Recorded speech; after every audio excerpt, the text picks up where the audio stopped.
The next item of business is topical questions, to which we now come with question 1 from Alison McInnes. Alison McInnes, question 1.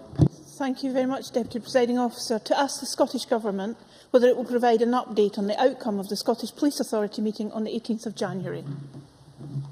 Cabinet Secretary Kenny McCaskill, please.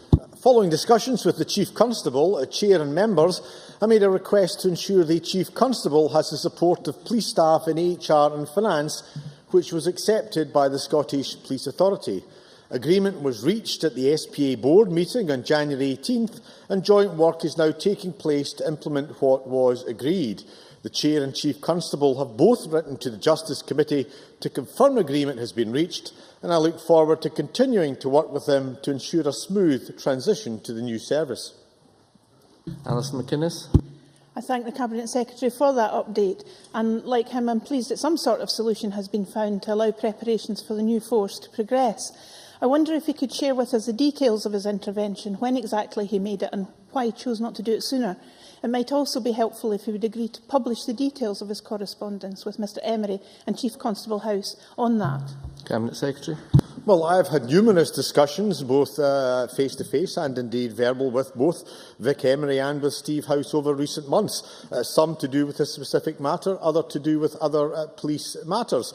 I did meet with Mr Emery on Wednesday, and following that discussion, the terms of the changes that were signed off by the Chief and the Chair were dealt with on the Friday.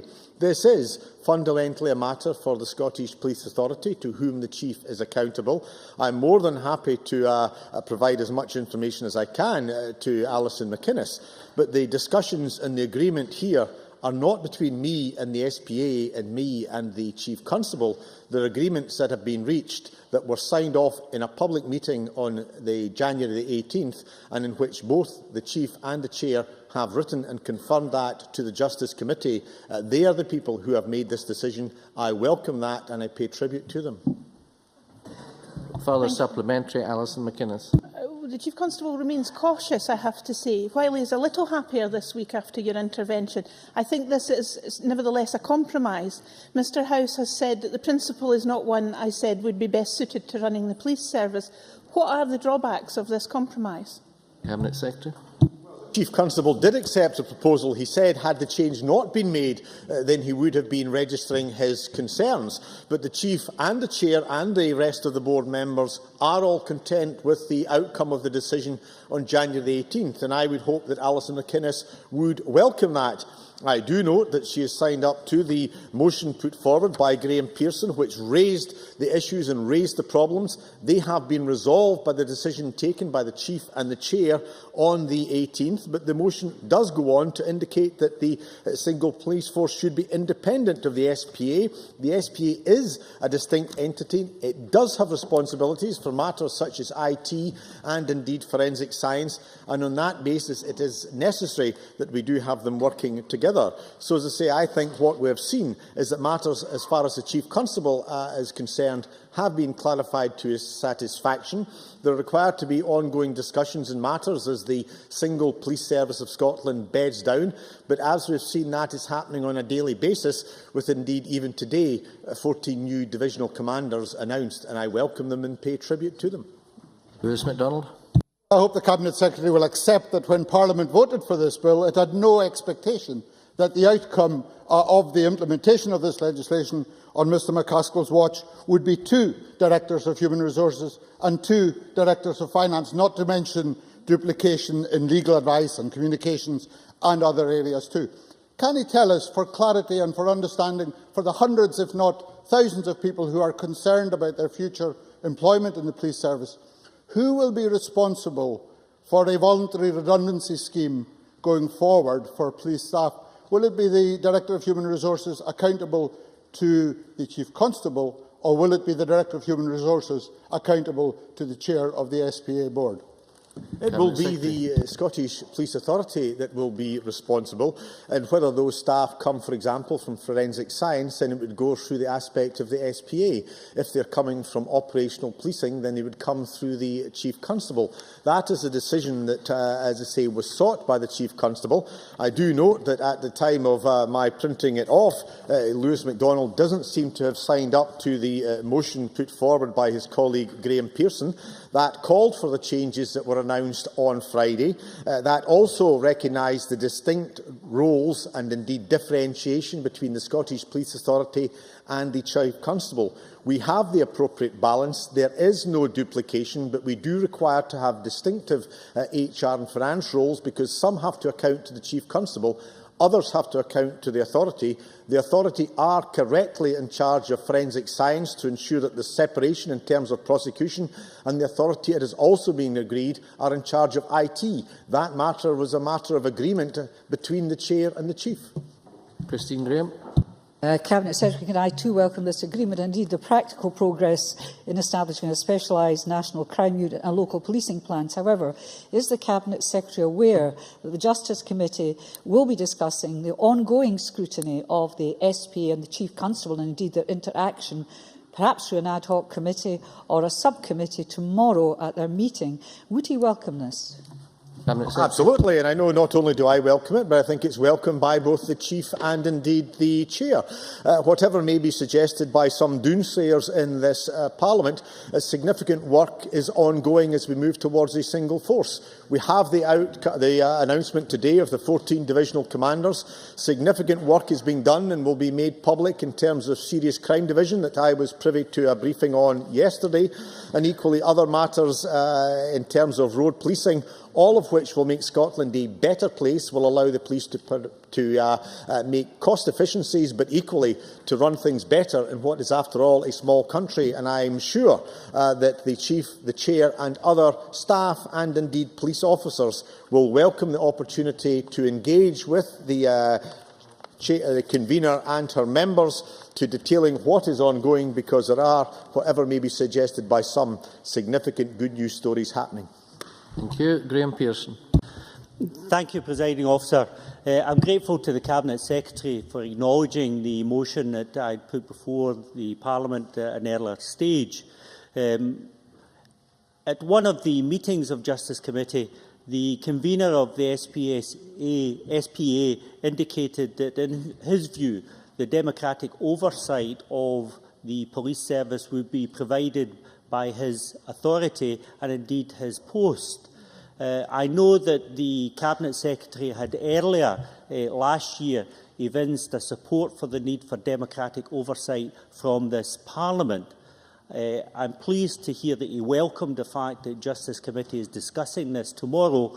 Will he confirm that he still welcomes a committee of this Parliament in whatever form to provide democratic oversight on what is obviously a very contentious issue? Many thanks. Cabinet Secretary.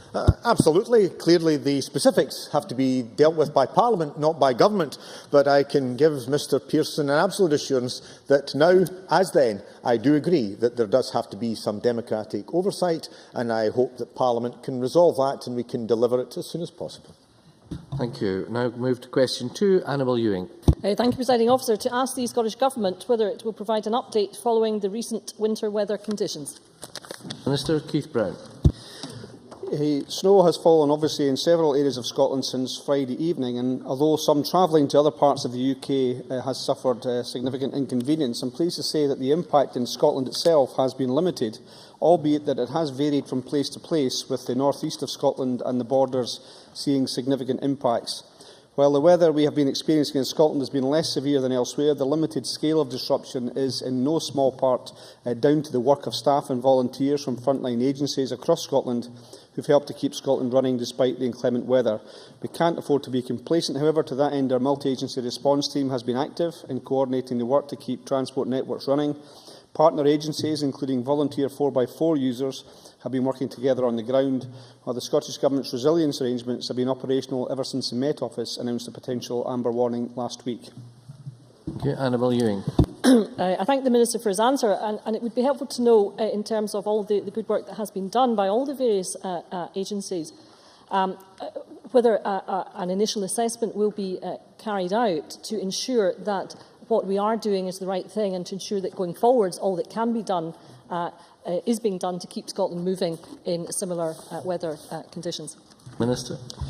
I think it's a very good point, and I want to reassure the member that whether it's winter weather or whether it's some of the extraordinary levels of wind that we had last year, whether it's volcanic ash cloud, we do tend to learn from each of these events. And we have now a national lessons database which has been recognised in the UK and beyond as one of the few national resilience systems that helps to ensure that lessons are not just identified but are learnt from. We're confident in the arrangements which are and continue to be in place, and the Scottish Multi-Agency Response Team has been active and is active to provide assistance across the network, and as well as coordinating the information of the impact on the recent weather. So it is true to say we are benefiting this winter from lessons learned previously, but we'll continue to learn lessons from this winter as well. Thank you. Annabel Ewing. I thank the Minister for that further information, and I'm very pleased indeed to hear that there is this appraisal system in place. But could I make a plea to the Minister to further consider how best local information can be disseminated? Because in large swathes of Scotland, such as in Mid-Scotland and Fife, where I represent, the driver, of course, will need to be able to traverse many minor routes before even accessing a trunk road or a motorway. Minister. Again, a good point. I live in the same area as Annabel Ewing and have the same experience as many people do of having to use minor roads and then move on to trunk roads. The trunk roads have the advantage of being used more frequently, so snow tends to get cleared more quickly and not quite the same volumes on smaller roads. Transport Scotland will work in partnership with the police and the Met Office, and they've developed a severe weather information strategy to warn and inform road users when significant disruption to the road network is expected during extreme weather. The Advice and Information Service will commence when severe weather is forecast. There's been a huge uptake, whether it's on the internet radio service, which is providing real-time traffic and travel information, as well as a variable message signs, which we all see in the motorway network. We have a website, smartphone applications, Twitter service, a dedicated call centre, and also commercial radio and other radio stations which broadcast the latest information. So we are making this information available in as many formats as possible to ensure the maximum information is out and amongst motorists. Richard Baker. Mentioned that in particular a number of roads in the north east have been affected by the severe weather conditions. Can you provide any further update on what action has been taken to address these problems in the region?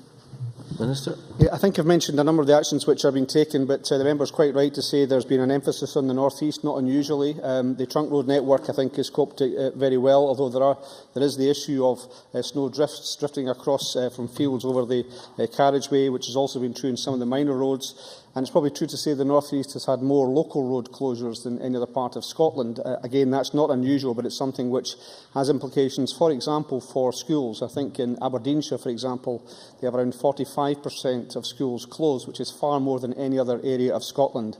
But the same rules apply. We do as much as we can, and we also offer support to the local authorities through the provisions which we have in the trunk road network to ensure that if there's a further resource required which could help there, then we're willing to provide that. And I'm very grateful to the various agencies in Grampian and the north east of Scotland who have coped very well, albeit in difficult circumstances. Thank you. Chick Brodie. Thank you, Presiding Officer. Given the current weather situation affecting Heathrow, compounded with that airport's ongoing capacity issues, as indeed is the situation with other South East England airports like Gatwick and Stansted, does this situation not indicate that if Scotland had more direct flights, disruption to international passengers might be significantly reduced? Minister. I think it's true to say that it's just always a matter of logic that when there's disruption in Heathrow in particular, then it's the short-haul passengers which will suffer first because they're easier to cancel, to put it bluntly, than other long-haul provisions. So what we've done is try to work with the authorities down south and also with the airports in Scotland to make sure that we can make the system as resilient as possible. I think Heathrow have benefited from some of the actions which have been taken previously by Edinburgh and Aberdeen airports, as well as Glasgow airports, in investing in things which keep their runways and the airports open. Obviously, there has been a particular issue in Heathrow which suffers from not having the capacity to absorb longer timescales for flights coming in and out, and that's been an issue for Scottish users. But I can assure the member that we will keep in touch on this and make sure that the interests of those travelling to or from Scotland through Heathrow are looked after as best we can. Many thanks, and that concludes topic.